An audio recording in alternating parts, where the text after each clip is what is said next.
My name is Regis Andrew, and I'm from North Komelik. And my wife, Darlene. That's my husband Sam. My name is Darlene.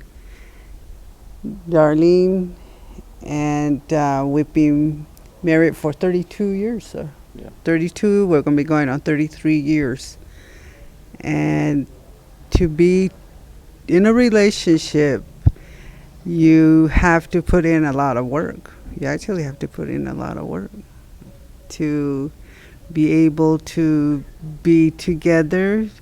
You need to learn each other. You know, there's different things that we might have differences, but I think a lot of times you have to compromise. When you have children, then you also need to develop some kind of plan and some disciplines, set some disciplines.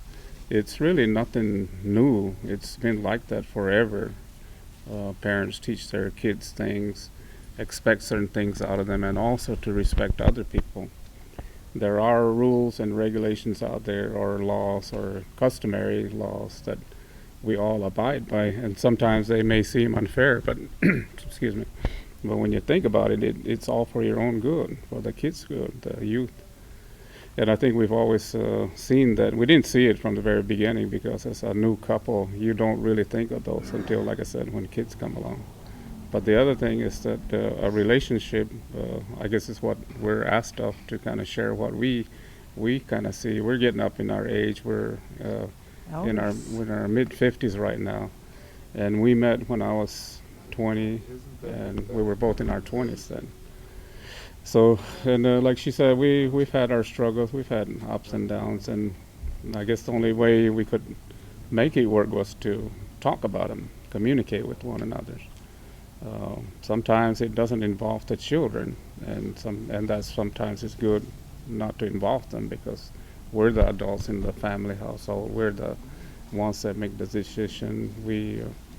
But if there are issues that involve the kids, then we involve them in there with them and tell them what is happening or how we plan on taking care of things. Housing is a big issue, and that'll be one of the main things I think we did when we got together was we had to build a house. I wasn't planning on staying with my folks or anybody, or finding another. We wanted a specific house, and we did that. We did build a house in a very isolated place in our early years. We lived up in the Vico Mountains, which is west of Kuat, the community in Sifuaita. And that was an abandoned village from I guess my mother had grew up there. And so we built a house out there, and that's where our oldest son was raised. Yeah, he spent more. He was, and then of course the other two younger ones, they spent some time out there, and they really liked it. But it wasn't that we were without. The only thing we were without was electric. We had water. We had everything else. We had a big backyard, I guess you'd call it. Yeah. So there was a lot of exposure to wildlife, a lot of exposure to the elements that are out there, the rocks, the hills, the mountains, plants, things like that. And so that's just a little side note on the relationship. But like I said, again, it's something that we want to set an example for people, young couples nowadays. And I think we're at that time of age that we have that kind of responsibility to do that, and we're willing to do it. We had to really learn. Sometimes you'll say that the American way isn't really for us, but we had to learn how to show our love and our affection, because that was another thing we weren't real familiar with our parents. We knew they loved us, but I think it's really important that you say the word love and you hold them, express, in that way. Well, we weren't able to experience that, but that was a whole different thing that we knew we had to bring in.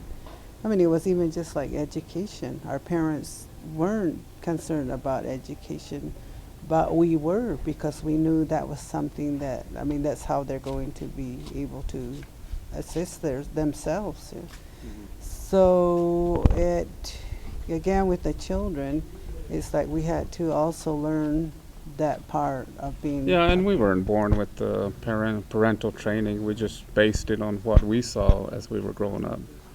We took out the bad parts, and I have to say there are some bad parentings, and we tried to do uh, the best we could, and that's about all I can say. And it's not an excuse because, like I said, I wasn't trained to be a parent, but just going back to what we saw our parents doing and other parents in the community that I was raised in, there was a lot of those good parents that I thought were good parents. And so you see, you learn by example, and really, when you start a family or you start a relationship, you need to get those in order. I think that's going to be very beneficial in the end.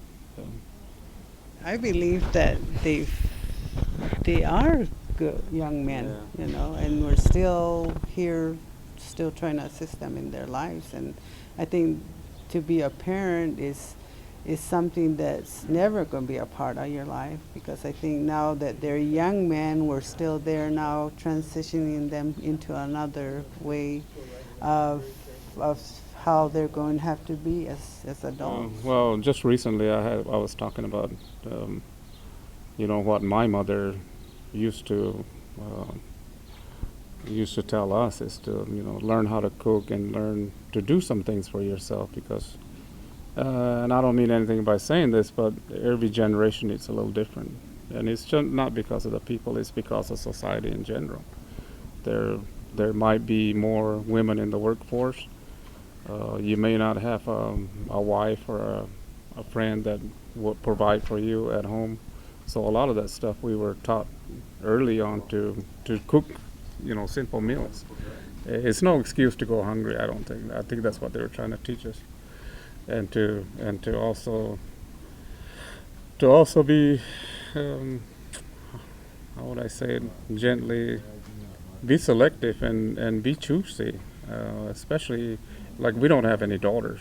We don't have any daughters, but I have nieces, and I think my advice for the women there is not to just take the first person that comes along, and that's just as bluntly as I can say it, because there are differences in men, boys. You look for their qualities, and then eventually that'll happen. Of course, there is love at first sight, like you said. That might, you can't help that. I guess that's something you can, regardless of how the person is. But lo and behold, we were, I guess the staff where I was working at hired on Darlene at the time, and I had met her, formally, because she was getting introduced around. But I never thought it would, turn out this way. But as the days Like and my long black hair. yeah, she had long, thick hair, and that's one thing I always admired about our Indian women out there, O'odham women out there. So they have real nice hair, and it's not a fetish. I'm just saying it's just a part of the look that I like to see all the time. And so we got to talking, and as we got acquainted, I found her that we had a lot of things in common, which I think is it happens still to this day. Kind of the same interest,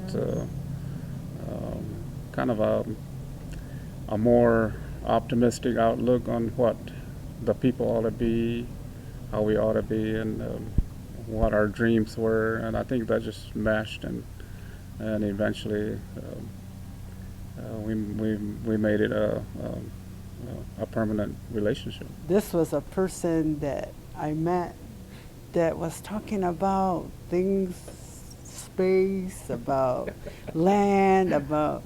It wasn't a person that was trying to impress me by telling me how many dances he went to, how many bottles he drank, how many fights he was in. He was just really interesting. I mean, he was like somebody I never met. Not only that, but he's not going to say, but he's a jack of all trades. He knows how to do anything and everything. And my whole family liked him. They liked him because they could see that he was completely this different person. He wasn't like other people are, And even today, it's like that. We can talk about something and it'll go on and on, because he'll really explain to me. We can come from at home all the way to Tucson and he's still talking about